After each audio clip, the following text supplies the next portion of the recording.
Okay, सो negotiable instrument में जो important area रहेगा, कुछ डेफिनेशंस है वो जरूर आप देख लीजिए, क्योंकि we are not able to do go through with the definition thoroughly. However कुछ डेफिनेशंस है वो जरूर देख लेना। सेक्शन जैसे 4 है, प्रोमिसरी नोट क्या होता है, ठीक है। Section 4 bill of exchange and draw ही तो मैं आपको बता ही दूंगा अभी शॉर्ट में क्या होता है। And then negotiable instrument section 13, ये 3 डेफिनेशन जरूर देख लेना for the purpose of prelims examination. And then अब इसमें डायरेक्ट सीधा हम जंप करेंगे, जहाँ से क्वेश्चन लगता है कि वहाँ से आ सकते हैं। आने को तो कुछ और सेक्शंस भी हैं, वहाँ से भी आ जाता है। हाउएवर जो मेन हमारा एरिया है from the law mains prelims के पर्पस से, वो हमारा मेन है 138 से लेकर 148 तक, ये है हमारे सेक्शंस। तो यही हम पढ़ लेते हैं। सेक्शन नंबर 138 जो ये बहुत इंपॉर्टेंट है, इसमें आपने देखना है।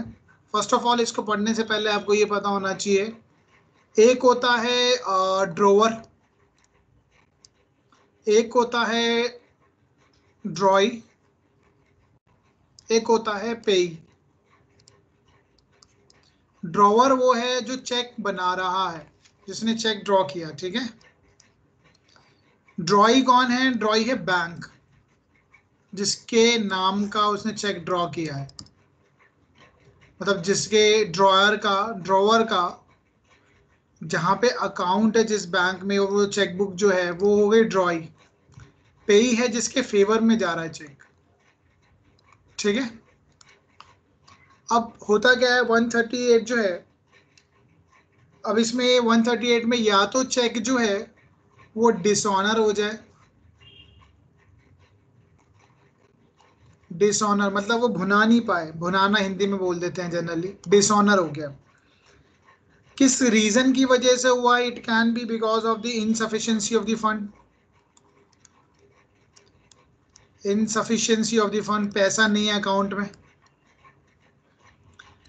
इट्स कैन बी, अब इसमें सारी चीजें नहीं लिखी है बैरक में, फिर भी मैं आपको बताता हूँ।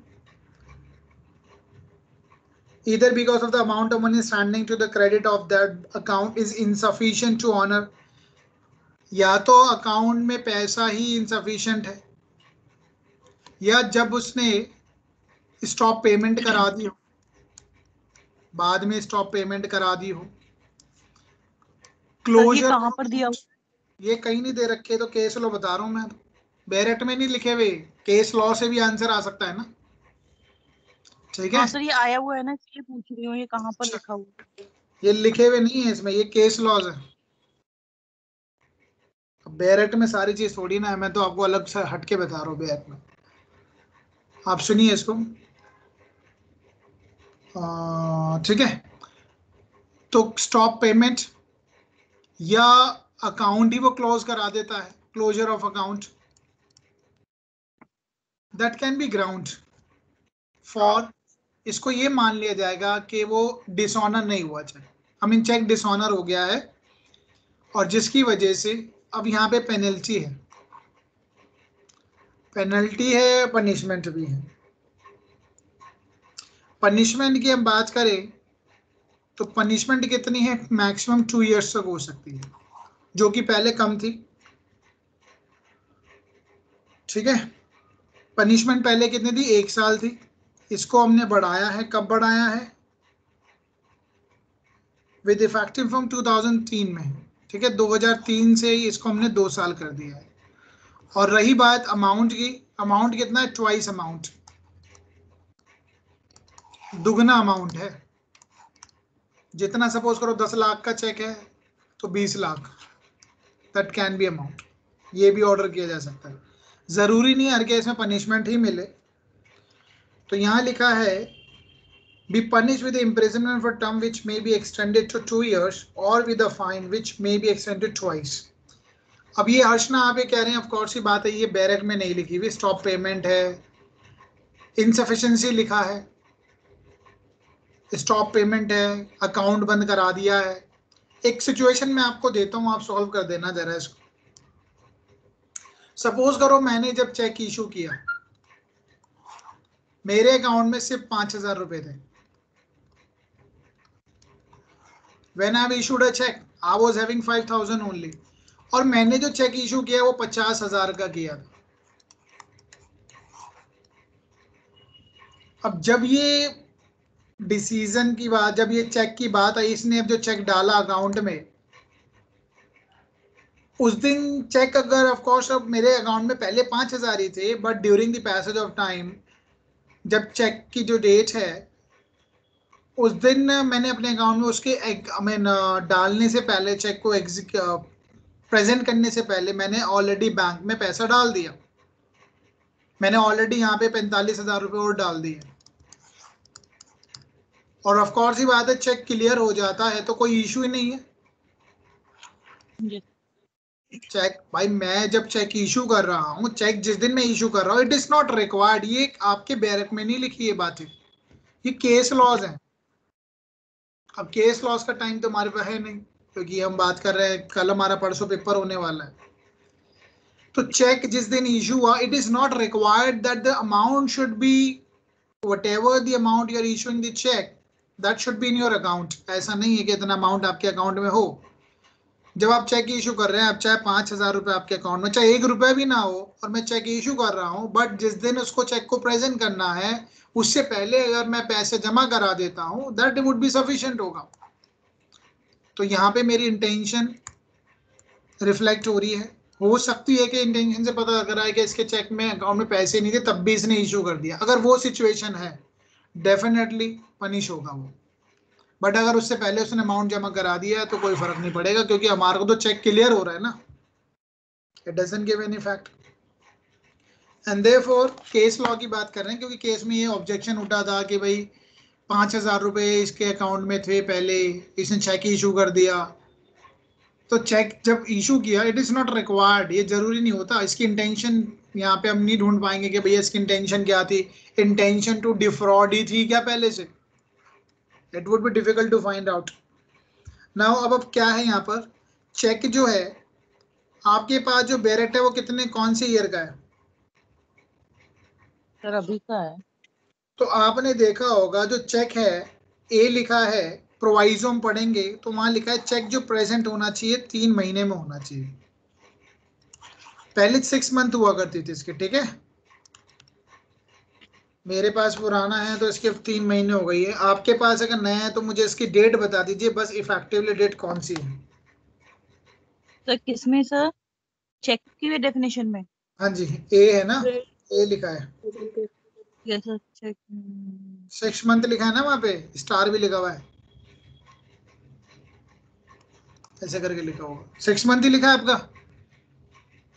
सर ऊपर प्रोवाइजो में नीचे ऊपर 6 मंथ्स लिखा है, उसके बाद नीचे फुट नोटिंग में 3 मंथ्स का लिखा हुआ है। ठीक है, मेरे पास पुराना बैरेट है तो इसलिए मैं आपको बता रहा हूँ। ये अब जो है इसकी जो हम कहते हैं ना पोस्ट डेटेड चेक दे देते हैं, तो चेक अगर सपोज मैंने आज दिया है ना, सपोज 1 जनवरी 2021 को, ये चेक की जो वैलिडिटी रहेगी ना, तो ये मैक्सिमम रहेगी जनवरी फरवरी मार्च, 31 मार्च तक है बस। इसके बाद चेक प्रेजेंट करोगे तो डिसऑनर होगा ही होगा, चेक की वैलिडिटी खत्म हो गई है, ठीक है।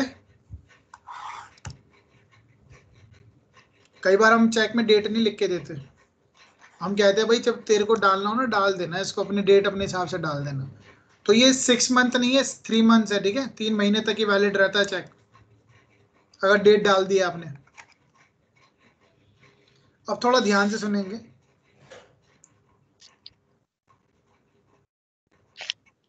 ओके, अब है बी, बहुत इंपॉर्टेंट है बी एंड सी, यहीं से क्वेश्चन आपका आएगा।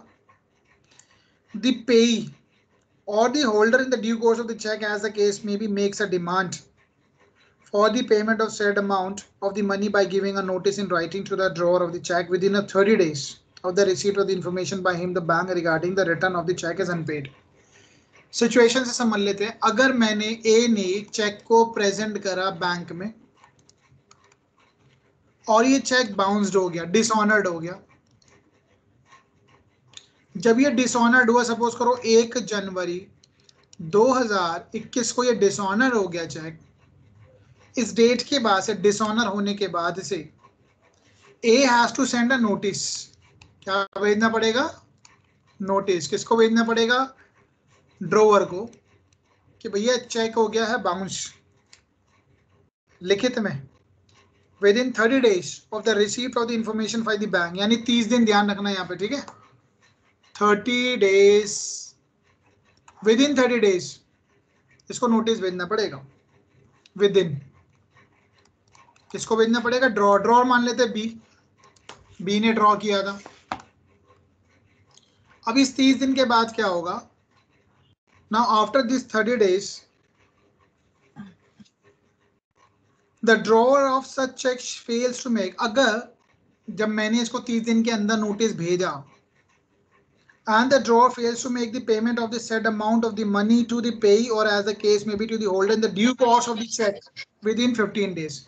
ये जो ड्रॉवर है, नोटिस रिसीट होने के बाद, ऑफ कोर्स ही बात है, इसे जब पता ही नहीं है, नोटिस तो बहुत जरूरी है ना, सीपीसी हो, सारे लॉ में नोटिस बहुत जरूरी होता है। जब तक बी को पता ही नहीं है तो भाई नोटिस कैसे मान ले? वो कैसे बताए कि अब भाई हाँ चेक दोबारा पेश कर दो, क्या करो? तो अब जब बी को नोटिस मिल गया कि चेक बाउंस हो गया, तो इस दिन के अंदर ही हैज टू पे the amount with in 15 days। 15 दिन के अंदर इसको पैसा जमा करना है। और अगर ये नहीं करता है 15 दिन के अंदर, तो कॉज ऑफ एक्शन अराइज हो जाएगा, देन ही के फाइल अ सूट।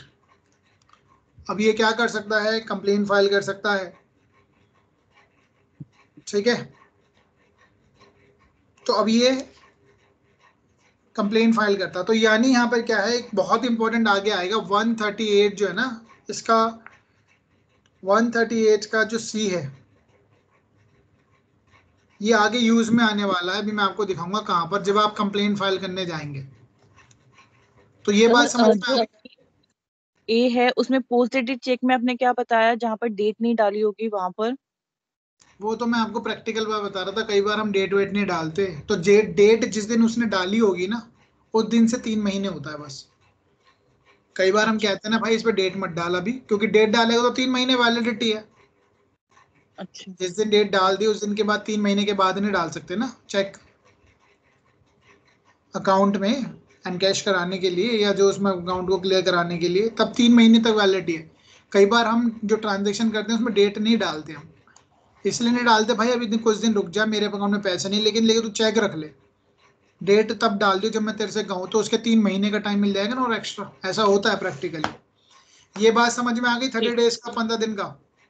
तो बी को जिस दिन नोटिस मिला उसके 15 दिन के अंदर उसको पैसा रिफंड करना, जो भी अमाउंट है रिटर्न करना पड़ेगा। अगर नहीं कर पाता है then of course a cause of action arising, and then court में जाना पड़ेगा फिर हमें।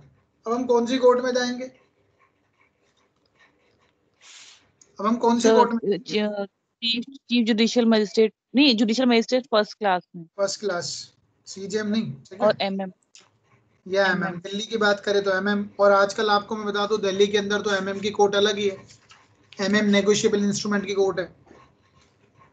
और अब एक प्रेजम्पशन है, पहले सेक्शन के हिसाब से चल लेते हैं। 139 में एक प्रेजम्पशन है जो हमेशा ये फेवर करता है, शैल प्रेज्यूम लिखा है भाई, जिसके फेवर में चेक है ना, जिसके पास चेक है, तो कोर्ट शैल प्रेज्यूम करके चलेगी हाँ कुछ ना कुछ लायबिलिटी को देनदारी रही है, unless the contrary is proved that the holder of the check received the check for the nature referred to in 138 discharge। of course ही बात है, ये presumption है, shall है, but rebuttable तो है, shall भी तो rebuttable होता है evidence act. Yes, but presumption मान के चलेगी भाई कुछ ना कुछ क्या रही होगी, कोई पूरा कुछ डेट्स रहे होंगे, कुछ लायबिलिटी रही होगी, ठीक है, ये हम मान के चलते हैं। 140 में क्या लिखा है? Defence which may not be allowed. कुछ ऐसे डिफेंस है जो अलाउ नहीं किए जाएंगे। अब क्या डिफेंस अलाउ नहीं किए जाएंगे? मतलब जो it shall not be a defence in the prosecution of the offence under 138 that the drawer had no reason to believe, कि जो ड्रॉवर है, ड्रॉवर का कोई भी डिफेंस नहीं चलता इसमें, ठीक है।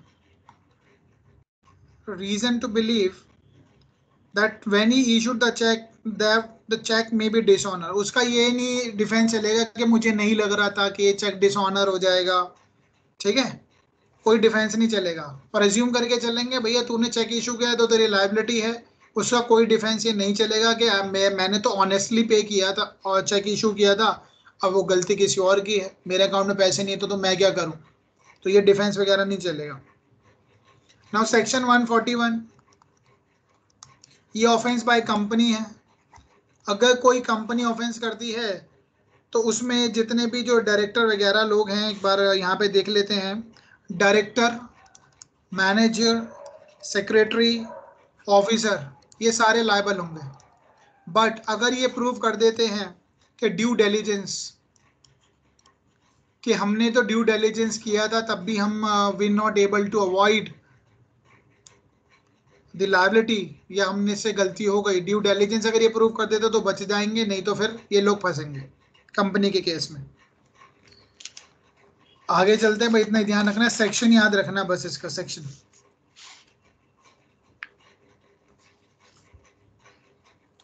ठीक है,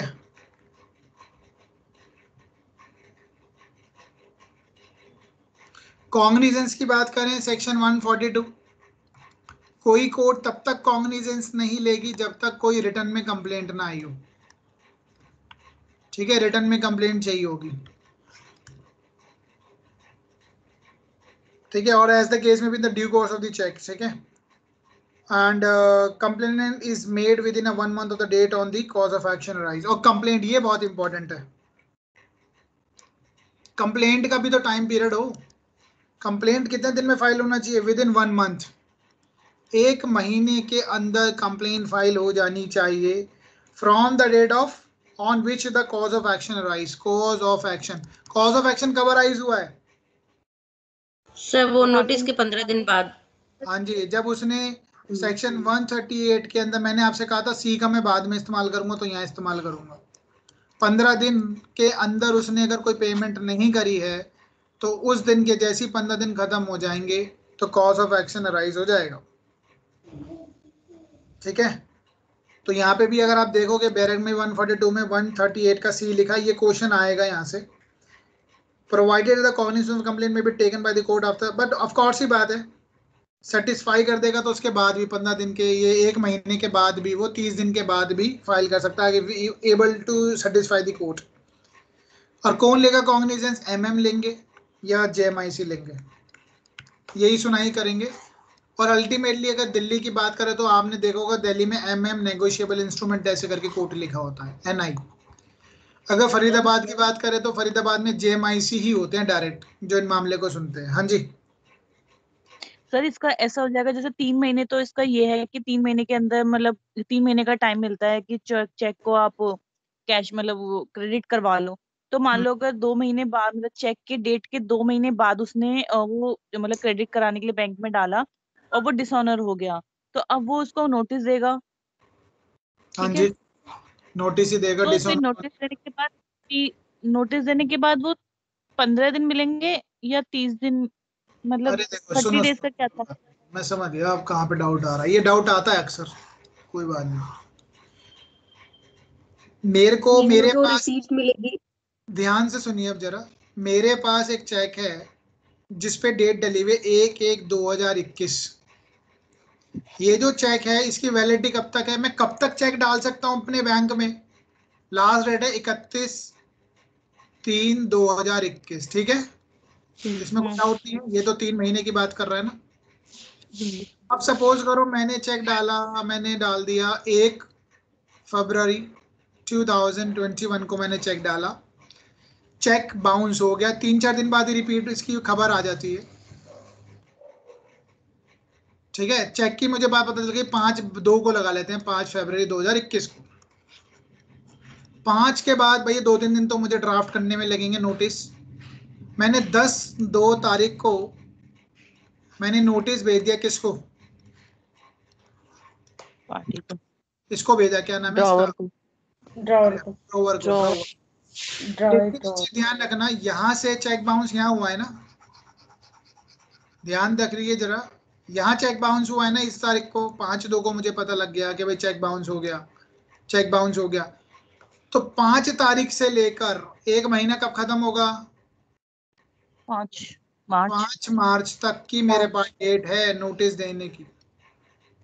इस बीच में मैं कभी भी नोटिस दे सकता हूँ ना, ये 30 दिन है, 30 डेज, ये 30 डेज है ना, तो मैंने तो पहले ही दे दिया, चलो विद इन टाइम 30 डेज के अंदर मैंने नोटिस दे दिया, 10 तारीख को दिया, तो ड्रॉवर को नोटिस रिसीव्ड हुआ 5 दिन तो इसको भी लग जाएंगे।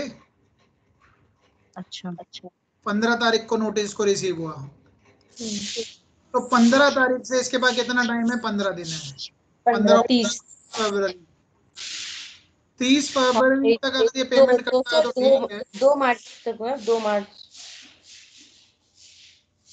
मार्च हो गया ना सर, फरवरी में 28 डेज। नहीं, एक मिनट सुनिए ना, यहाँ से मैंने ऑलरेडी नोटिस दे दिया ना उसको 10 तारीख को, 10 फरवरी को मैंने नोटिस दे दिया, पहुंचा उसके बाद 15/2 को, तो 15/2 से इसके पास 30 नहीं, 2 मार्च हो गया ना, भाई 2 मार्च बता दें, 2 मार्च हो हाँ, गया। तो ये तो 30 तो होते ही नहीं है ना। जी 28 और 2 मार्च, तो 2 मार्च तक इसके पास राइट है, सॉरी इसके पास टाइम पीरियड है ड्रॉवर के पास कि मेरा पैसा वापस करे, ठीक है, पे करे। 2 मार्च तक अगर ये कुछ नहीं करता है तो 3 मार्च से लेकर, अब ये लगाना जरा 30 दिन, 3 मार्च से 3 ही लगा लेंगे, जो एक दिन तो हमें एक्स्ट्रा मिलेगा ही, एक दिन तो हमेशा मिलता है एक्स्ट्रा, तो 3 कौन सा हो गया, 4वां महीना आ गया, ठीक है, अप्रैल आ गया, 2021 तक मेरे पास ये अधिकार है, मैं कंप्लेंट फाइल कर सकता हूँ। अच्छा, कंप्लेंट पीरियड ऑफ लिमिटेशन यहाँ पे 1 मंथ का है, हाँ पीरियड जी, ऑफ लिमिटेशन। ये 1 महीना इसी मैंने स्पेसिफिकली दे रखा है ना। और पहली बात तो क्रिमिनल प्रोसीडिंग है ना, क्रिमिनल प्रोसीडिंग है, सिविल कहाँ है ये प्रोसीडिंग, ठीक है, यहाँ दे रखा है ना स्पेसिफिकली लिमिटेशन कितना है, 1 महीने के अंदर करो, ठीक है। 142 अब तो समझ में आ गया। यस सर आ गया। ये 142 जो है, तो 142 में आप 1 महीने के अंदर कंप्लेन करो, बट अगर रीजनेबल ग्राउंड है तो थोड़ा टाइम कोर्ट दे ही देती है, ठीक है, ओके। ये है 142। अब आगे क्या लिखा है इसमें, the offence under 138 shall be inquired into trial, ये बड़ा इंपॉर्टेंट है, पहले बड़ी समस्या आ रही थी इसमें। 142 का जो नीचे है ना प्रोविजन, ये डीजेएस में भी आया था, तो ये जो लिखा है 142 का जो प्रोवाइज 2 है, बहुत इंपॉर्टेंट है, ध्यान से देखना, यही गड़बड़ होगी और यही आंसर आपका इसमें छुपा हुआ ही है, और यहाँ से क्वेश्चन आता ही है। Offense under 138 shall be inquired into and tried only by a court. अब ये 138 के जो केसेस आते हैं चेक बाउंस के, कौन देखेगा, कौन सी कोर्ट देखेगी, कौन सा जूरिसडिक्शन होगा। जूरिसडिक्शन की बात करें तो सेक्शन 177 तो सुना ही होगा सीआरपीसी का, जहां प्लेस ऑफ क्राइम हुआ है। यस सर 177 से लेके 189 तक, ठीक है, चलो वहां नहीं जा रहे, हमारे पास तो ऑलरेडी स्पेशल लॉ है। ये क्या कहता है, जिसके लोकल जूरिसडिक्शन में, आप लोगों ने पढ़ा है तो बता सकते हैं, पहला क्या कहता है, ए क्या कहता है, कौन सा लोकल जूरिसडिक्शन में केस फाइल होगा। सर जहाँ जो बैंक ब्रांच है अकाउंट या अकाउंट है उसका, जिस ब्रांच में अकाउंट, उस बैंक का जिसमें उसका अकाउंट है, जिस ब्रांच में। चलो मैं बताता हूँ आपको, मैं एग्जांपल देता हूँ, आप मुझे सॉल्व करना, ठीक है, आप सॉल्व करना प्रॉब्लम। अरे समझ में तब आएगा जब मैं एग्जांपल दूंगा, जैसे वेट करो। एक ए है, मैं अपने पे लेके चलता हूँ, ठीक है, मैं अपने पे लेके चलता हूँ, ये आई है, ठीक है, ये एक इंद्रजीत है, मुझे हर्षना ने, चलो किसी XYZ ने चेक दिया, मुझे किसी ने चेक दिया, मैं कहाँ रहता हूँ, मैं शास्त्री नगर रहता हूँ, ठीक है, मैंने जो चेक है वो शास्त्री नगर की बैंक में डाल दिया, ब्रांच में मैंने डाल दिया, एक्सिस बैंक में मेरा अकाउंट है, मैंने एक्सिस बैंक की ब्रांच शास्त्री नगर में चेक को डाल दिया, चेक यहाँ बाउंस हो गया, मेरा जो मेन अकाउंट है जो मेरा क्या बोलते हैं उसकी, कौन सी ब्रांच बोलते हैं वो, मेन ब्रांच या हेड ब्रांच, कुछ भी जो बोलते हैं, जहां मेरा अकाउंट है, उस मेरा अकाउंट है 12 खंबा रोड, यानी सीपी समझ लीजिए, 12 खंबा सीपी में है मेरा। एक्सिस बैंक का अकाउंट मेरा जो मेन अकाउंट जो है मेरा सीपी में है, मैंने ब्रांच में चेक डाला। Now the question comes whether this place having a jurisdiction। मैं शास्त्री नगर की कोर्ट की बात करूंगा, जहां पे ये इसका जो कोर्ट आ रहा होगा वहां फाइल होगा, या यहां फाइल होगा, या जो ड्रोवर है, ड्रोवर तो रहता है पटपड़गंज रहता है, ठीक है, कड़कड़डूमा की कोर्ट में जुरिक्शन आ रहा है इसमें, या कड़कड़डूमा फाइल होगा। सपोज करो उसको शास्त्री नगर ना कर मैं कर देता हूँ इसको द्वारका कर देता हूँ, तो 3 कोर्ट आ गई ना, द्वारका, ये द्वारका में फाइल होगा सर क्या द्वारका, ये सीपी में फाइल होगा, क्या ये कड़कड़डूमा में फाइल होगा, ये बताना है आपको। अब सर ये द्वारका सर कौन सा है, ये समझ अकाउंट नहीं आया कौन मुझे। सा है आपको? मेरे को चेक मिला था, मैंने द्वारका की एक्सिस बैंक की ब्रांच में डाला और वहां बाउंस हुआ है चेक। चेक कहाँ बाउंस हुआ है? आपका अकाउंट कहाँ पर है? सर तो फिर वही होगा ना जहाँ आपकी मेन, जहाँ आपका अकाउंट होगा वहीं पे तो होगा। ध्यान दीजिए एक बार, सब लोग क्वेश्चन सुनिए। मैंने जो चेक कहाँ डाला है? द्वारका की ब्रांच में। मैं ब्रांच में भी तो डाल सकता हूँ चेक, जी तो वहां पे चेक बाउंस हुआ है द्वारका में, ठीक है। पहली बात, मेरा मेन अकाउंट कहाँ पर है? मेरा मेन अकाउंट है कहाँ पर? 12 खंबा। सीपी। और जो मेरे को ड्रॉवर जो है अपना अकाउंट मेंटेन कहाँ करता है? कड़कड़डूमा में। Now please tell me cause of, ये मैं सूट कहाँ फाइल करूंगा? सॉरी इज नॉट सूट, मैं कंप्लेंट किस जुरिस्डिक्शन में फाइल करूंगा? सीपी में फाइल करूंगा, द्वारका में फाइल करूंगा, या कड़कड़डूमा में फाइल करूंगा? द्वारका। तीनों में। तीनों में कर देंगे, हाँ सर किसी में भी कर सकते हैं तीनों में से। या रेस्ट सब्जुडाइज कुछ नहीं है क्या? सेक्शन 11 कुछ, सेक्शन 10 कुछ नहीं कहता क्या सीपीसी का? तीनों में कर देंगे, जहां का डिसीजन मेरे फेवर में आएगा वहां चल लेंगे। नहीं नहीं तीनों में नहीं कर देंगे, तीनों में कहीं पे भी आप कर सकते हैं, ये कह रही हूँ मैं। 12 खंबा में भी, द्वारका में भी, और शास्त्री नगर में भी। ओके चलो, और कोई बताएगा कुछ? सर जो सीमा जी ने बोला है वो ऐसा पहले होता था, लेकिन जब से 152 सबसेक्शन 2 आया है तब से ऐसा हो गया कि अकाउंट टू अकाउंट ट्रांसफर होना है। जैसे क्योंकि आपका अकाउंट है, आप पे है, आपका अकाउंट है, तो इसीलिए जो ज्यूरिसडिक्शन होगा वो द्वारका कोर्ट का होगा। लेकिन अगर suppose account to cash transaction होना था, तब जहाँ पर ड्रॉअर का अकाउंट है जिस एरिया में, जिस बैंक में, तब ज्यूरिसडिक्शन उस एरिया में होता। अब बेरेट देखते हैं, ठीक है।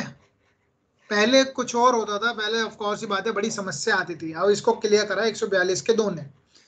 अब क्या कहता है? If the cheque is delivered for the collection through account, ये ध्यान रखना है, अगर कोई चेक डिलीवर कर गया है for the collection through account, the branch of the bank where the payee कौन है? पेई तो मैं हूं। The branch of the bank where the payee कौन है? मैं हूं। मैंने कहा डाला cheque? Account, the branch of the bank where the payee or holder in the due course as the case may be maintains the account is situated। तो मैं कहाँ पे? मेरी तो ब्रांच यहाँ पर है, लेकिन मैं अकाउंट यहाँ मेंटेन करता हूँ। तो ज्यूरिडिक्शन कौन सकता है? क्या ये दोनों हो सकते हैं? पहली कंडीशन है जहाँ पेई अकाउंट, पेई का अकाउंट है। पेई का अकाउंट कहाँ है? सीपी, ठीक है। दोबारा सुनिए, if the cheque is deliver for the collection through an account, account के जरिए कलेक्शन होने के लिए गया है, द ब्रांच कौन सी होगी? The branch of the bank way the payee और the holder in the due course as the case may be maintains the account. मैं मेंटेन तो यहाँ करता हूँ ना, तो सीपी में होगा पहली सिचुएशन, यहाँ नहीं होगा, ठीक है। ऐसा क्यों? क्योंकि इसका आगे एक्सप्लेनेशन भी लिखिए, वो भी समझ लेंगे। बी क्या कहता है? If the cheque is presented for the payment by the payee और holder in the due course otherwise through an account, the branch of the drawee otherwise through an account। तो इसमें दो चीजें हैं, फॉर द टाइम बिंग इसको ऐसे समझ लेना। अदरवाइज थ्रू अकाउंट है, अगर अदरवाइज थ्रू अकाउंट है अगर अदरवाइज है,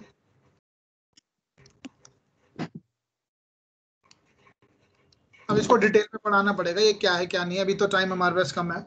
आप ये ध्यान रखना, अदरवाइज थ्रू अकाउंट अगर आपके एमसीक्यू में लिखा आ रहा है तो कहाँ होगा? The branch of the ड्रॉई, the branch of the ड्रॉई, मेरी ब्रांच कहाँ है? ये है, सॉरी ड्रॉई बैंक जो है ना, बैंक की जो भी बैंक आ गया ऊपर, ठीक है, ये XYZ Karkardooma, where the drawer maintain the account is situated. तो ये यहाँ पे भी हो सकता है, बट क्वेश्चन ये है, क्या सपोज मैंने आपको कहा कि मेरा जो ब्रांच थी वो द्वारका में थी, तो द्वारका में होगा केस या नहीं होगा? दो ज्यूरिडिक्शन बनने, तीन है वैसे, सीपी, द्वारका और कड़कड़डूमा। तो ये जो द्वारका वाली जो ब्रांच है ना, अगर चाहे मैंने चेक यहाँ डाला है तो ये डीम्ड मान लिया जाता है कि ये चेक कहाँ जाएगा, अल्टीमेटली यहाँ जाता है, तो ये सीपी अकाउंट होगा। सीपी में होगा यानी जहाँ पे पेई का अकाउंट मेंटेन हो रहा है वहां पे होता है, या यहाँ पर होगा, तो दो में से एक सिचुएशन होगी, ठीक है। बट ये जो कड़कड़डूमा वाला सिचुएशन होगी वो तब होगी जब otherwise then through an account. भाई ये रट्टा मार के जाना, ड्रॉवर वाला जो है ना, सॉरी ड्रॉई वाला जो है, ड्रॉवर के फेवर में जा रहा है ना, ये ड्रॉवर ने जो अकाउंट बना रखा, अपना अकाउंट यहाँ मेंटेन कर रखा होगा ड्रॉई के पास, तो वहां तब होगा अदरवाइज थ्रू एन अकाउंट। अगर थ्रू अकाउंट हो रहा है तो यहाँ पर होगा सीपी में। कहने का मतलब ये द्वारका के पास हम नहीं कर सकते हैं जहाँ पे हमने चेक डाला है। क्यों? क्योंकि एक्सप्लेनेशन कहती है for the purpose of clause A way the cheque is deliver for the collection at any branch.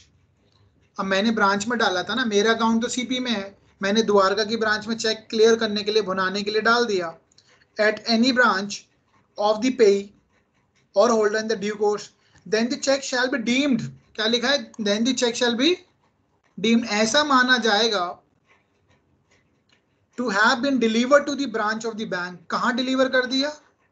यहां पे, इन विच द पेई और the holder in due course as the case में मेंटेन्स द अकाउंट। तो ये तो खत्म ही कर रहा है ना, तो द्वारका का भी ज्यूरिडिक्शन नहीं होगा, हमेशा यहां पर जाएगा, या तो सीपी में जाएगा अगर अकाउंट टू अकाउंट ट्रांसफर है, और अदरवाइज देन थ्रू अकाउंट है तो फिर जाएगा कहां पे? जहां पे ड्रॉई या ड्रॉवर का, ड्रॉवर जहां अपना अकाउंट मेंटेन कर रहा है। बस इतनी सी बात है। पहले बहुत समस्या होती थी और अब बिल्कुल क्लियर है, दो ज्यूरिडिक्शन बन रहे हैं, या तो सीपी में करो या कड़कड़डूमा में करो। और कोई भी इंसान पागल ही होगा जो कड़कड़डूमा में जाएगा, सीपी जाएगा ना जनरली, तो सीपी में फाइल करेगा। वैसे उसको खुला है, लेकिन जनरली हम अकाउंट टू अकाउंट ट्रांसफर करते हैं तो सीपी में जाके ही हम केस फाइल कर देंगे। सीपी का केस कहाँ जाएगा? 30,000 ही जाएगा, ठीक है। सर सीपी का 30,000 नहीं, वहाँ पटियाला हाउस नहीं जाएगा? पटियाला हाउस कोर्ट में मेरे ख्याल से बहुत कम कोर्ट्स हैं, तो उनका ज्यूरिडिक्शन बनता नहीं है। सर अगर ये जैसे देख लेंगे, वो तो मैटर ऑफ फाइंडिंग आउट है, वो तो फैक्ट्स। सर मैं एक बात पूछूं, जैसे कोई बिजनेस यहाँ पे करता है, अब तो ये है कि सब कहीं पे भी आप चेक अपना डाल सकते हैं और कुछ भी है, लाइक कि अगर जैसे वो चेक यहाँ पे देता है और ये चेक डिपॉजिट करते हैं अपने दिल्ली किसी भी ब्रांच में, लाइक जैसे एक्सेस है ऑल ओवर है, तो आप किसी भी ब्रांच में इसे डाल सकते हैं। अगर ये रहता वहाँ है या यहाँ का नहीं है, जिसके मेन जो है ब्रांच, अगर मैं ये समझ लूँ जैसे दिल्ली से बाहर कहीं पर भी है, कोई भी एक स्टेट में, तो फिर वो उस स्टेट में उसकी ज्यूरिडिक्शन बनेगी या वो दिल्ली में भी कर सकता है? वो देखो अपनी स्टेट में डाल लेगा ना, जहाँ अपनी स्टेट में उसका जहाँ पर अकाउंट मेंटेन कर रहा है वो, उससे उसको फायदा होगा, उसे दिल्ली आने की चक्कर नहीं है। जहाँ अकाउंट मेंटेन कर रहा है ना वो, वहां डाल देगा वो, और अक्सर अब वहीं डालेगा। अब तो बहुत क्लियर कर दिया है लॉ 2015 के बाद से ना। पहले बहुत कंफ्यूजिंग होता था ना, बहुत ज्यादा कंफ्यूजन था, बट ये पेपर में भी आ चुका है, आपका डीजीएस में भी आया हुआ था। तो जहाँ पे वो अकाउंट मेंटेन करता है, अब ऑफ कोर्स ही बात है, इंसान जहाँ रहता है आसपास वहीं अकाउंट मेंटेन करता है। मैं अपना यूपी में तो करूंगा नहीं अकाउंट मेंटेन, मैं दिल्ली में है तो दिल्ली में करूंगा, तो मुझे फायदा मिल रहा है, मुझे ट्रैवल करने के लिए दूर नहीं जाना पड़ रहा। चाहे मैंने अपना कहीं और में अपनी ब्रांच हो, चाहे मैंने ड्रॉवर ने मेरे को अपना कहीं पे भी बैठ के रह के चेक इशू कराओ, ठीक है, क्योंकि नुकसान तो मेरे को हो रहा है ना, मैं पीड़ित पार्टी हूँ। फिर मैं ही बेसिकली एक सीपी में ना बहुत बड़ा चेंज चाहिए। सीपीसी में जनरली प्लेंटिफ के पास ऑप्शन तो होता है सूट फाइल करने का, लेकिन वो प्लेंटिफ के पास सूट जो है वो कहीं ना कहीं डिफेंडेंट के फेवर की बात होती है। प्लेंटिफ पे अपनी जगह पे सूट फाइल करने का अधिकार नहीं है। अगर आप ध्यान से पढ़ोगे सीपीसी को, आप लोगों ने पढ़ी है, क्या नाम है अर्चना, आप सबने, आपने कहीं देखा है कि प्लेंटिफ के पास ऑप्शन है वो अपनी जगह पे सूट फाइल कर दे? नहीं, जहाँ प्रॉपर्टी सिचुएटेड होती है उसी के अकॉर्डिंगली होता है। वो जहाँ प्रॉपर्टी सिचुएटेड है, अगर कॉज ऑफ एक्शन 20 की भी बात करें तो जहाँ डिफेंडेंट रिसाइड करता है, पर्सनली वर्क फॉर अगेन, और जहाँ पे अगर दो से ज्यादा है तो सबकी परमिशन ली जाती है, तो प्लेंटिफ के पास तो कुछ ऑप्शन ही नहीं है। प्लेंटिफ के पास कुछ ऑप्शन नहीं है। प्लेंटिफ के पास बस एक ऑप्शन बचता है जहां पर वो, उसके पास दो में से एक जुरिशन है तो वो कहीं पे भी फाइल कर सकता है। बट प्लेंटिफ क्या जहां रहता है वहां फाइल होता है? नहीं होता। ऑप्शन ही नहीं मिल पाएगा, ढूंढने से भी नहीं मिलेगा। तो वो जब हम सीपीसी पढ़ेंगे तो मैं आपको बिल्कुल जो मैं कह रहा हूँ उसको मैं प्रूफ करके बताऊंगा कि मैं क्या कहना चाह रहा हूँ, ठीक है। और आई एम श्योर जब आपने पढ़ा होगा तो समझ में भी आया होगा। आप देख रहे होंगे सारा डिफेंडेंट के लिए बना हुआ है। क्यों ऐसा Yes. क्यों बना है? क्योंकि प्लेंटिफ जो है ना, फ्रिवलस सूट फाइल ना कर दे। फ्रिवलस सूट फाइल करेगा आना डिफेंडेंट को पड़ेगा। अगर उसका जेन्युइन कॉज है तो वो कहीं दूर जाके भी फाइल करेगा। यही लॉजिक है बस। अब ये 143 बाद में देखेंगे क्या कहता है। तो इसमें तो कुछ ज्यादा है नहीं, समरीली करने के लिए बोल रहा है इसको बस। हाँ जी, समरी ट्रायल है, 1 साल तक की पनिशमेंट हो सकती है, 5,000 रुपए तक का फाइन है। ये तो वैसे ही डील कर रहा है। अब ये जो बहुत इंपॉर्टेंट है, जहां से मुझे लगता है क्वेश्चन आएगा, ये 143 है। 143A और 148 के क्वेश्चन आने के चांसेस है। 143A क्या कहता है? इंटरिम कंपनसेशन की बात करता है। अब ऑफ कोर्स ही बात है, टाइम लगेगा डिसीजन आने में, दो थोड़ा पैसा दीजिए। इंटरिम कंपनसेशन, इंटरिम कंपनसेशन कब मिलेगा? जब in case the interim compensation under subsection 1 shell not be exceed, कितने? 20% से ज्यादा नहीं होगा अमाउंट के, 20% से ज्यादा नहीं होगा। और इंटरिम शैल बी पेड 60 दिन के अंदर दे दिया जाना चाहिए, प्लस 30 डेज एक्स्ट्रा टाइम, ठीक है। सफिशिएंट कॉज दे देगा तो यानी टोटल 90 दिन हो सकते हैं मैक्सिमम। 20% से ज्यादा नहीं होगा इंटरिम कंपनसेशन। और अगर सपोज करो किसी भी कारणवश फेवर में डिसीजन उसके चला गया, अपोजिट पार्टी के, तो इसको रिपे करना पड़ेगा, रिपे करना पड़ेगा। और जो इंटरेस्ट है वो भी देना पड़ेगा। इंटरेस्ट कितना होगा? आरबीआई के हिसाब से, ठीक है। आरबीआई के हिसाब से रिफंड करेगा। आई मीन जो भी इंटरेस्ट चल रहा होगा, आरबीआई बैंक ने जो डिसाइड किया होगा उस हिसाब से, whatever the compensation has been paid by the opposite party, that has to be refunded back, repay करेगा अगर वो एक्विट हो जाता है। सिंपल सा है ये तो भैया, ध्यान रखना। आगे चलते हैं। 144 मोड ऑफ सर्विस ऑफ समन क्या होगी? कि ड्रॉवर अगर क्रॉस केस जीत जाता है तो जो ड्रॉई को जो पैसे में, जो पेई को पैसे मिले होंगे इंटरिम कंपनसेशन, वो वापस करेगा उसको। हाँ बिल्कुल ठीक रिफंड है, करेगा, बिल्कुल रिफंड ठीक। करेगा। अरे एक बार बताओ, एक प्रिंसिपल पढ़ा होगा ना, एनरिच ये सर एडजस्टमेंट। भैया तेरे को मैंने इंटरिम कंपनसेशन दिया, मामला तो मेरे फेवर में गया है ना, तो वापस कर मेरा पैसा। और आपने एक चीज और सुनी होगी, restitution of property, yes sir, 144 section 144 3 कह रहे थे आप?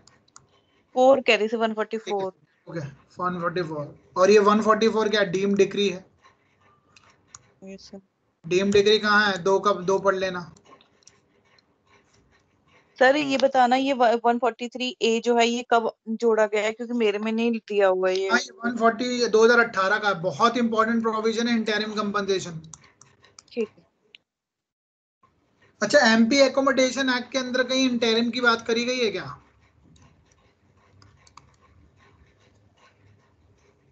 हाँ जी, कौन बताएगा? यामिनी बताएगी, अगर यामिनी है तो। रट के पैटर्न पढ़ा तो होगा। हर्षना आपने पढ़ा है? जल्दी से थोड़ा बता दीजिए। पढ़ लिया है। तो कोई इंटरिम कंपनसेशन, इंटरिम का कोई है हिसाब किताब? सर बड़ा इंपॉर्टेंट प्रोविजन है इंटरिम रेंट। हाँ, अच्छा section 11, it's very important. Standard rent 7, increase of standard rent 8, ये ध्यान रखना है, ठीक है।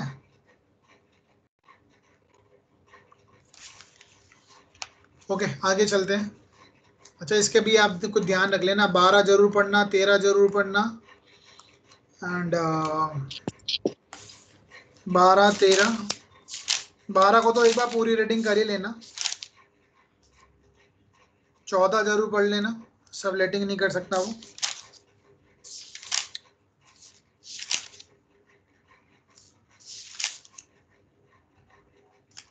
ये जरूर पढ़ना, चैप्टर नंबर 3 का ये, ठीक है। स्पेशल वाला जो है ना, किस किस ग्राउंड पे कौन कौन ऑथराइज है, ये बहुत इंपॉर्टेंट है, ये पेपर में आ जाएगा आपके। यहाँ पे कौन कौन से लोग हैं जो ऑथराइज करें गए, कौन कौन जो बाहर निकाल सकते हैं, ठीक है। जैसे गवर्नमेंट सर्वेंट वगैरह वाली बात जो है ना, लैंडलॉर्ड की क्या डेफिनेशन है एज पर दिस चैप्टर के अंदर, लैंडलॉर्ड की क्या डेफिनेशन है वो इंपॉर्टेंट है, जे में लिखा है वो, ठीक है, 223 का जे। और उससे पहले मेंबर ऑफ फैमिली में कौन कौन आता है, मेंबर ऑफ फैमिली, ठीक है, याद रहेगा। यस सर, याद है। बेटे का बेटा आता है, बेटा आता है। सन आता है, यस आता है, अरे ध्यान से पढ़ लो, नहीं आता।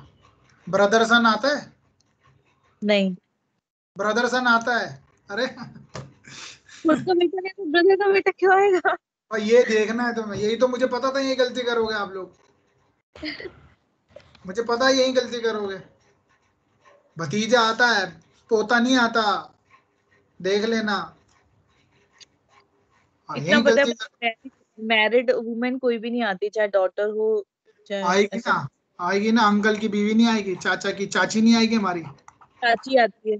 हाँ तो चाची आएगी चाहे विधवा हो, यही तो आपको देखना है, यहाँ से गलती, यही तो गलती होती है, यही गलती का एरिया था, इसको ध्यान से पढ़ लेना आप जरा, ठीक है। ठीक है।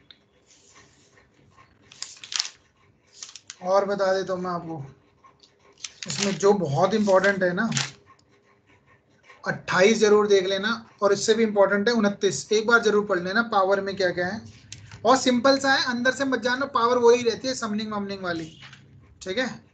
समन कर सकता है, ये करेगा, अपॉइंटमेंट कौन करेगा, अपॉइंटमेंट कौन करता है, कल रेंट कंट्रोलर की, ये ध्यान रखना, बहुत इंपॉर्टेंट रहेगा। कलेक्टर ही करेगा, प्रीवियस अप्रूवल लेके डिप्टी कलेक्टर को अपॉइंट कर सकता है, खुद भी हो सकता है। अपील कहाँ जाएगी, डीजे और एडीजे के पास जाएगी। पेनल्टीज तो एक तुक्का लगा सकते हो आप, 3 महीने, ज्यादातर 3 महीने हैं, ठीक है। पेनल्टीज कटिंग वटिंग करता है वो, नेसेसरी सप्लाईज करता है वो, बेसिक बातें हैं, ठीक है। Harshna, yes sir. Ramani, are you there? Ramani, yes sir. Break ले लिया क्या, बिगर बताए? चलो कोई बात नहीं, मुझे पता है लोग थक गए होंगे, 4 घंटे की क्लास हो गई है, आगे चलते हैं। ये ध्यान रख लेना, वैसे तो मैं भी पढ़ा देता, आपको कुछ है नहीं इसमें, 2 घंटे 1 घंटे में तो मैंने खुद पढ़ डाला इसको, MPM accommodation act, just for knowledge. चलो आगे चलते हैं, फिर हमारा हो गया 143A। 144 mode of service of summon, summon कैसे जाएंगे, स्पीड पोस्ट है, कोरियर। हाँ जी भाई, यही ध्यान रखना है, कोई कोरियर सर्विस है, स्पीड पोस्ट है, लेकिन एक चीज ध्यान रखना, वैसे आएगा नहीं, आ गया तो, अगर स्पीड पोस्ट है या कोरियर ऑफ सर्विस है कोई भी, अगर कोई डिस्प्यूट राइज हो रहा है तो that can be decided by the court of session, decide करेगा कैसे जाएगी कोरियर सर्विस, ठीक है भाई, इतना ही है। अच्छा एक बात मुझे बताइए, जो नोटिस की बात है, अगर एमपी एकोमोडेशन एक्ट में क्या नोटिस जो है सर्वेंट को हो सकता है,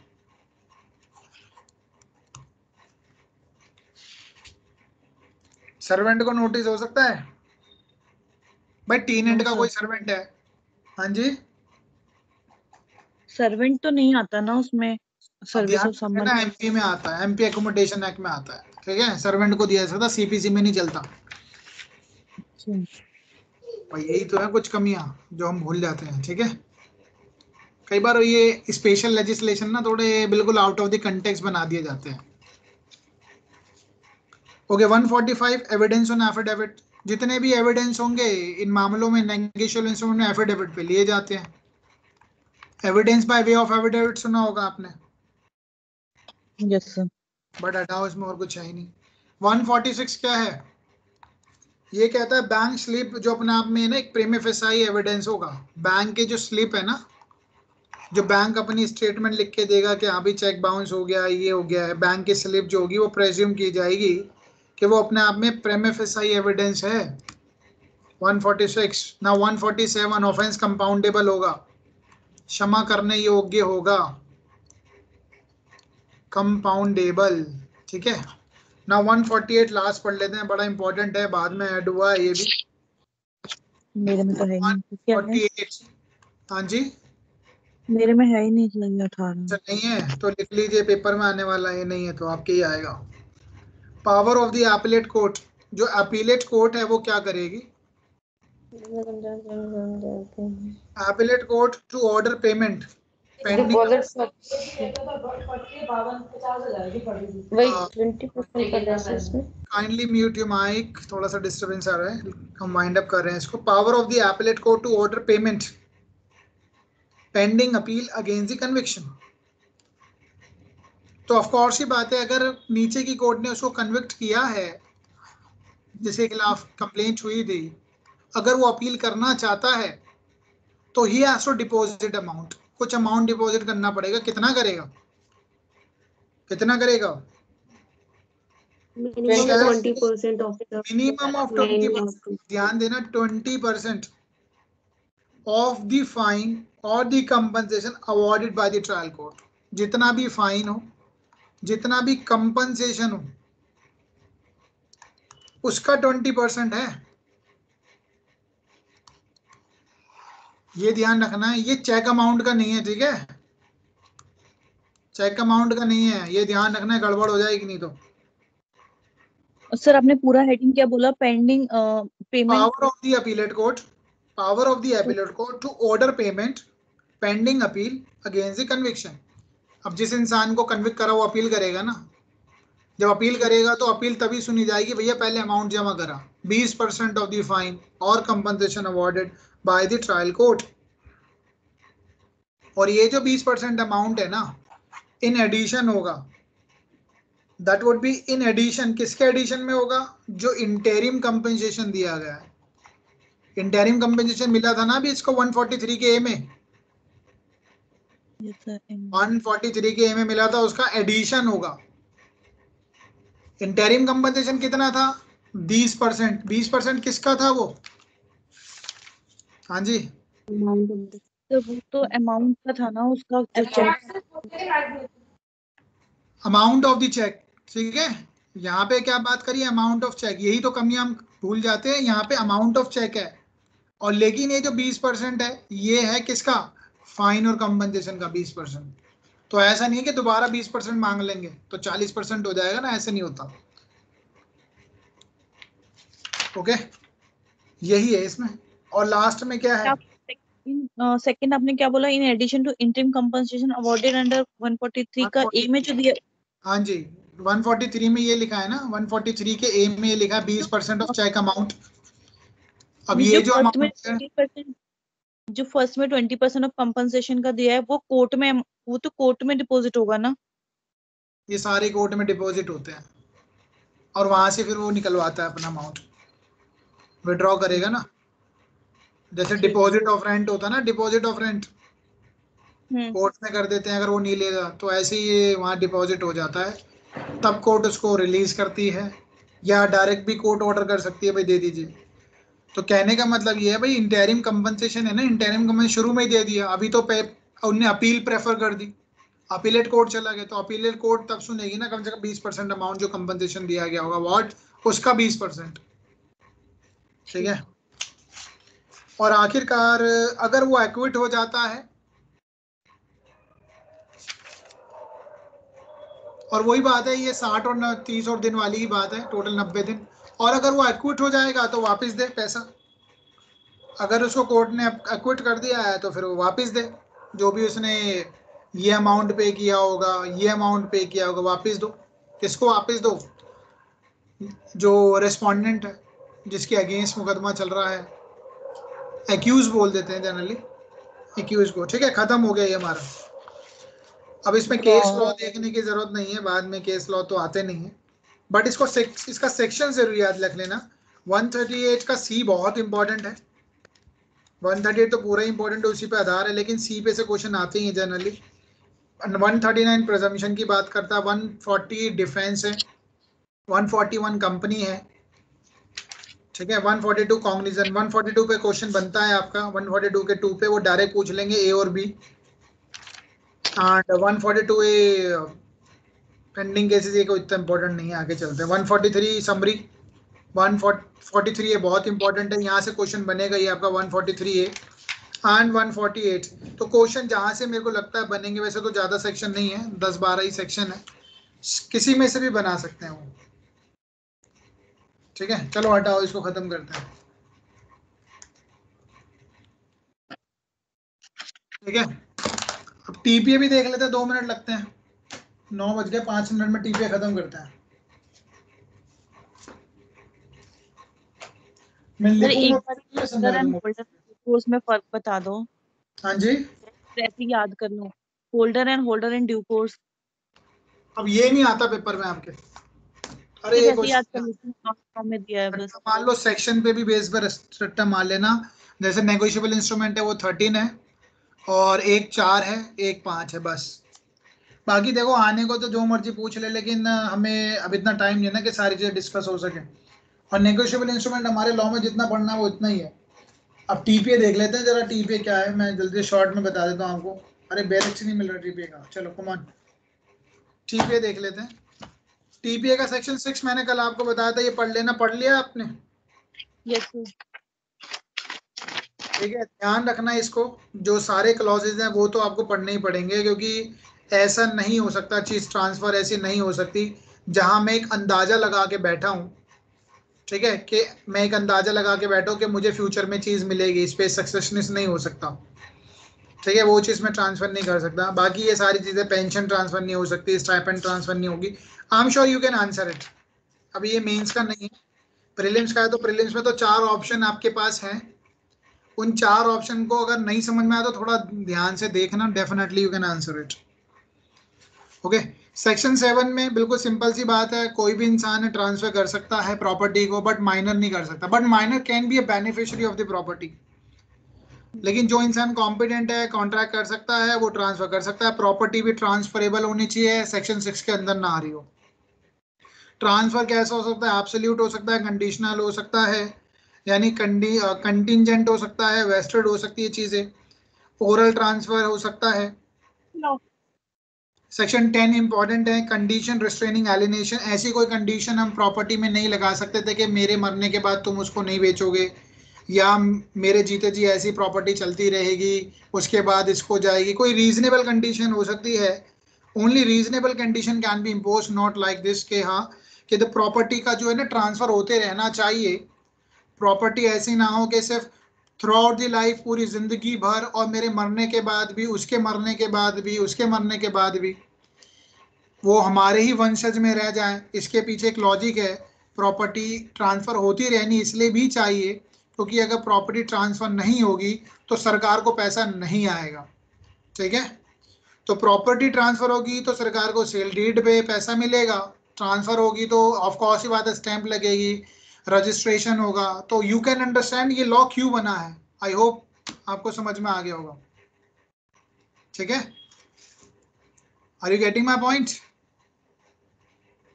हाँ जी, यस सर।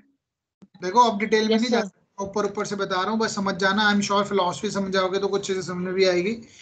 13 में है, अनबॉर्न को ट्रांसफर हो सकती है, बिल्कुल डेफिनेटली होगी, बट अनबॉर्न को ट्रांसफर करने से पहले एक ट्रस्ट बनेगा, ट्रस्ट के पास प्रॉपर्टी जाएगी, लाइफ टाइम क्रिएट होगा इसका right, then only the property can be transfer to unborn.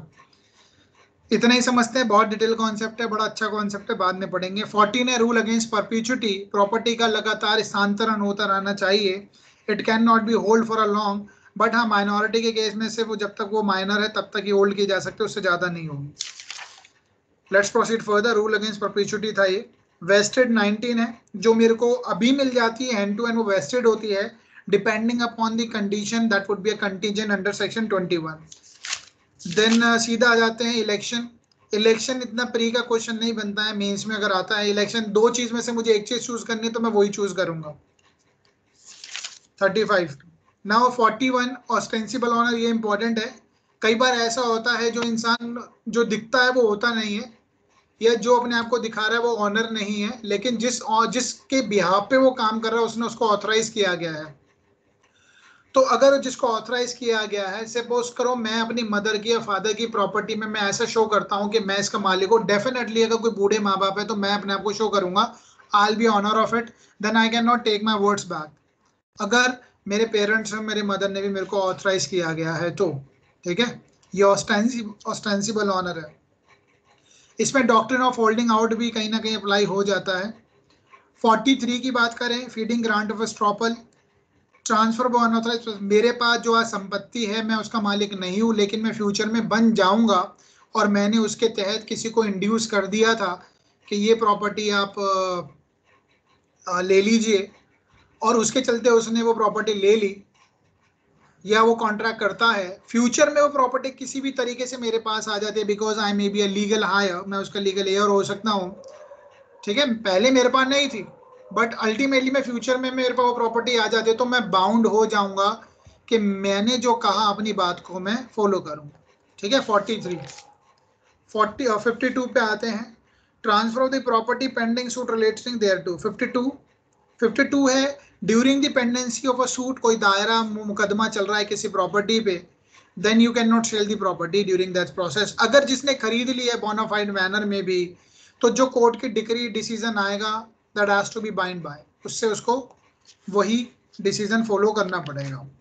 53 पढ़ते हैं, फ्रॉडुलेंट ट्रांसफर। फ्रॉडुलेंट ट्रांसफर क्या होता है, कई बार हम अपने क्रेडिटर्स को डिफ्रॉड करने के लिए कि उसको पैसा ना जा पाए, मैं अपनी प्रॉपर्टी किसी और को in the form of like useless या मैं फ्रॉड करके ट्रांसफर कर देता हूं, जिससे कि ना मेरे पे प्रॉपर्टी होगी, ना मेरे पे केस होगा, ना मेरे पे रिकवरी होगी, तो that would be a fraudulent transfer, जो कि वॉइड ही होगी आगे चलकर, डिटेल में हम बाद में पढ़ेंगे।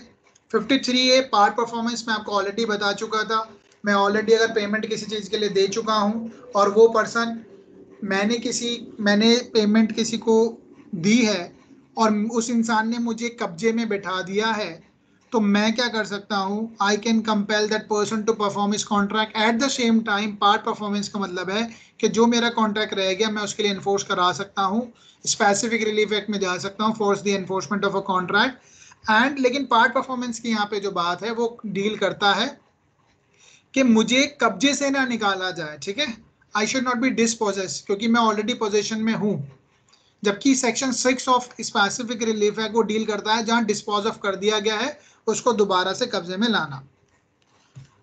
54 फिर अब यहाँ से स्टार्ट होता है sales. Sales is not a big deal you to understand. जब हम ट्रांजेक्शन कर रहे हैं और ट्रांजेक्शन किसी चीज़ का प्रॉपर्टी का लेन देन करेंगे, इमोल प्रॉपर्टी का, तो वो जो ट्रांसफ़र होगी उसके लिए वो बिल्कुल रजिस्टर्ड होना चाहिए। 100 रुपये से के ऊपर की प्रॉपर्टी है तो रजिस्टर्ड होना चाहिए as per the registration act.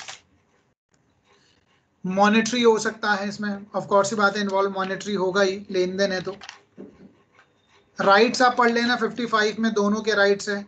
Marshalling एक अलग सा कॉन्सेप्ट है, मैं आपको शॉर्ट में समझा देता हूँ। सपोज कीजिए एक प्रॉपर्टी है, अच्छा आप लोगों को मार्शलिंग आता है क्या? 56 सेक्शन पता है? Yes sir. Yes sir. क्या जानते हैं मार्शलिंग के बारे में? सर अगर ए ने सर सपोज कोई दो प्रॉपर्टी पर्सन को मॉर्गेज की, हेलो हाँ हाँ सुन रहा हूँ मैं, बोलिए बोलिए। सर हर्षना बोल देंगी। बताइए बताइए। नहीं बोल दो आप तो। चलो ठीक है। बताइए कौन? ऑलरेडी सर सपोज 9 बज गए हैं।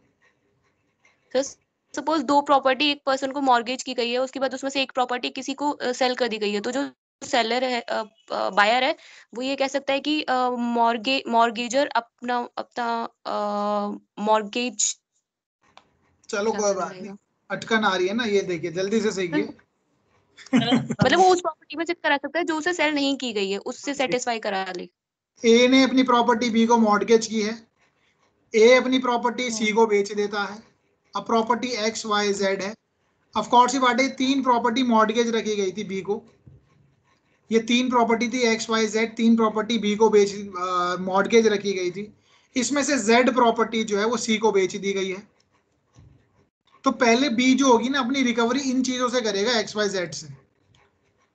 अगर इसके बाद भी रिकवरी नहीं हो पा रही है उसके पैसे की, तो वो जेड को जो प्रॉपर्टी बेच दी गई है सी के पास जो है, तो वो जेड प्रॉपर्टी से भी पैसा ले सकता है। That is called marshalling. ठीक है, चलो आगे चलते हैं। बहुत सारे सिंपल सिंपल से कॉन्सेप्ट है, लेकिन टीपीए बहुत टफ है।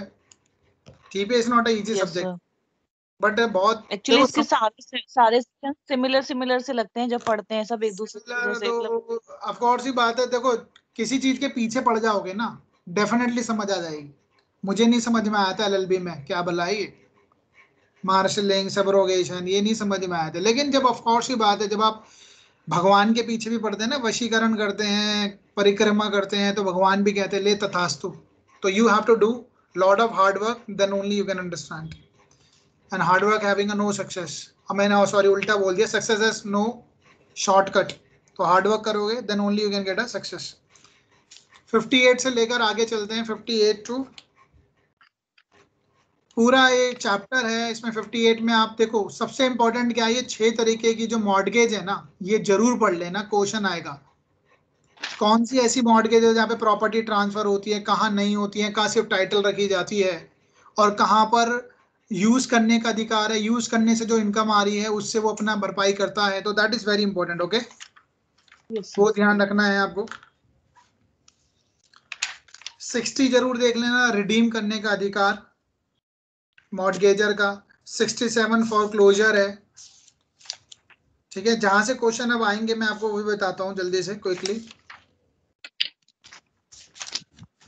आगे चलते हैं, कम ऑन।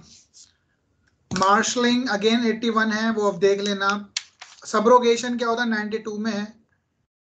सबरोगेशन का सिर्फ सेक्शन याद कर लो, नहीं तो कॉन्सेप्ट छुपा हुआ है इसमें।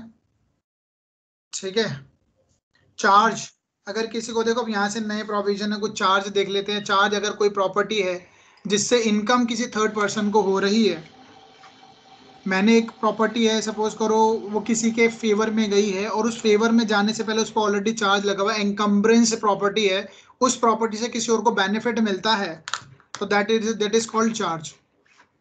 ठीक है, और चार्ज क्या होता है, यहाँ पे मॉर्गेज नहीं होनी चाहिए वो in the form of like. ठीक है, मॉर्गेज नहीं होनी चाहिए, 100 में है। लीज, किसी प्रॉपर्टी को यूज करने का अधिकार, temporary, for the time being, that is called lease. अब लीज क्या हो सकती है, प्राइस पेड, प्रॉमिस, और it can be in the form of kind भी हो सकती है, क्रॉप्स वगैरह का शेयरिंग हो सकता है। बहुत इंपॉर्टेंट है 106। अगर एग्रीकल्चर की बात करें तो लीज जो है, वो लीज जो है कितने टाइम की होनी चाहिए, ईयर टू ईयर होगी, 100% आने के चांस है। ये है मेन प्रीलिम्स का क्वेश्चन। और नोटिस जो दिया जाएगा 6 महीने का। But apart from any other residential property वगैरह है तो मंथ टू मंथ चलेगी लीज, 15 दिन का नोटिस। और एक चीज और है, अगर कोई एग्रीमेंट, रेंट एग्रीमेंट है 11 महीने से ज्यादा का है, दैट शुड बी रजिस्टर्ड होना चाहिए एज पर सेक्शन 17। ठीक है, सेक्शन 17 ऑफ पीपीए।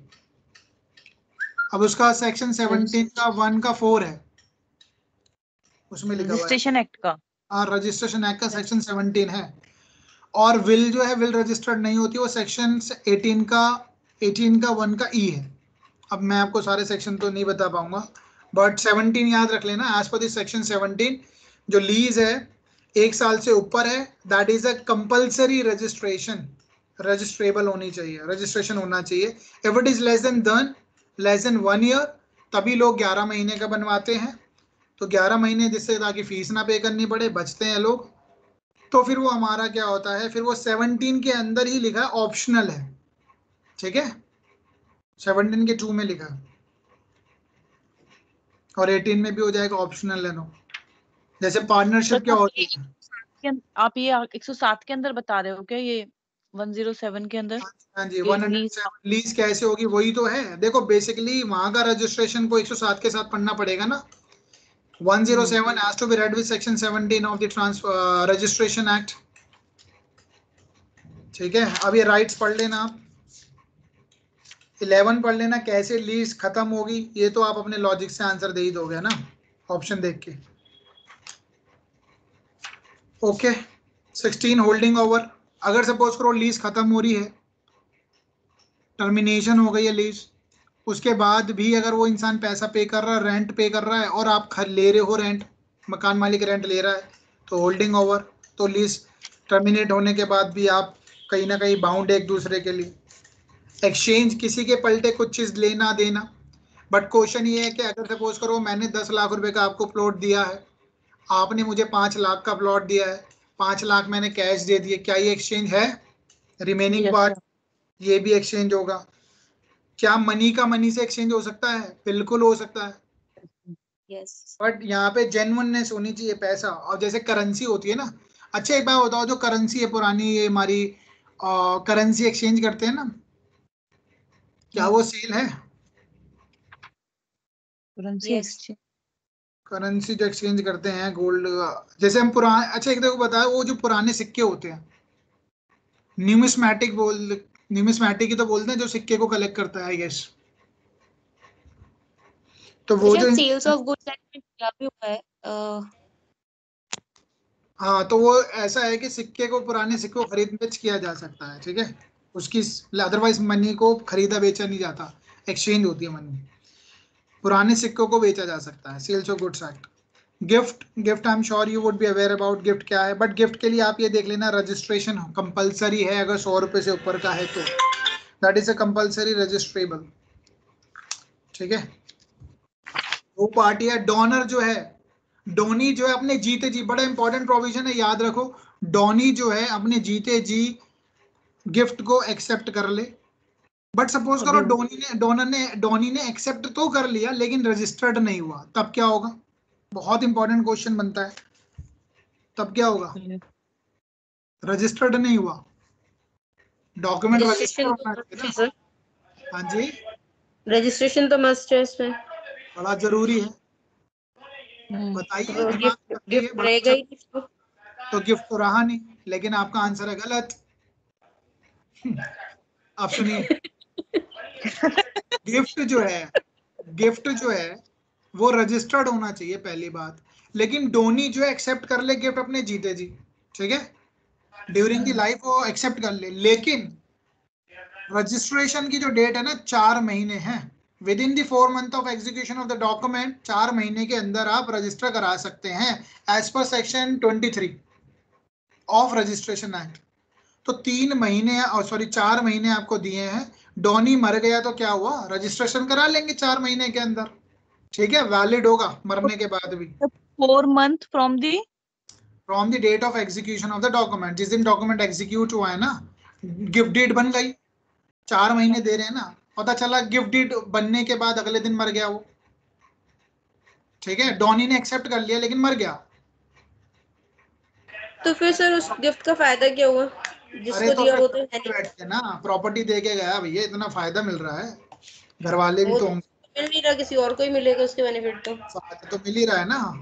तो बात है रजिस्ट्रेशन का, 4 महीने मिलते हैं रजिस्ट्रेशन के, जिस दिन डॉक्यूमेंट एग्जीक्यूट हुआ उसके 4 महीने, नहीं कराए दोबारा 4 महीने और मिल जाएंगे, लेकिन रजिस्ट्रार से फिर परमिशन लेनी पड़ेगी, with the permission of registrar. Registrar जो है 10 गुना रजिस्ट्रेशन फीस का अमाउंट ले लेगा आपसे, 10 गुना तक ले सकता है, स्टैम्प ड्यूटी का नहीं कह रहा हूं, एक टीचर ने गलत पढ़ा रखा है, एक बहुत रिनाउंड इन द सेंस, नाम नहीं लूंगा इंस्टीट्यूट का, सोच भी नहीं सकते आप, उसने कहा कि रजिस्ट्रे 10 गुना ऑफ स्टैम्प ड्यूटी। अरे स्टैम्प ड्यूटी तो सपोज करो 1 करोड़ की प्रॉपर्टी है, 8 लाख रुपए स्टैम्प ड्यूटी है, अगर मेल करा रहा है तो 10 गुना 80 लाख रुपए ले लेगा 1 करोड़ की प्रॉपर्टी के लिए, ऐसा पढ़ा दिया उन्होंने।